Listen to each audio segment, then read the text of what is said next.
প্রত্যেক দিনের মতন আজকেও বেহালা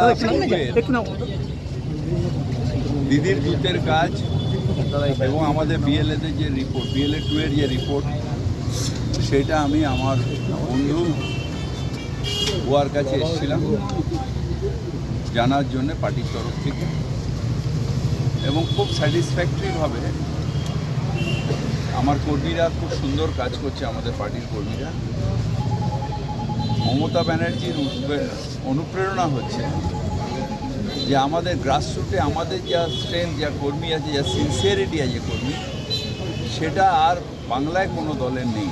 এটা আমাদের কাছে একটা বড় অ্যাডভান্টেজ।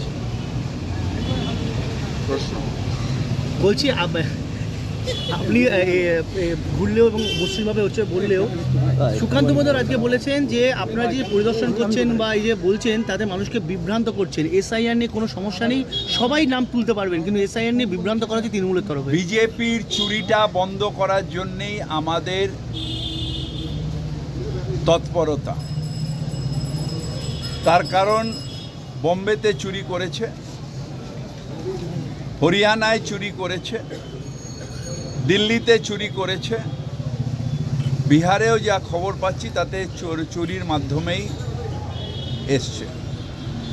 আমরা চাই বাংলার ভোট, বাংলার মানুষ তার নিজের অধিকার, তার ভোট প্রত্যেকে দিক। বাংলার মানুষের একটা মানুষের যেন বঞ্চিত না হয় ভোট দেওয়ার থেকে।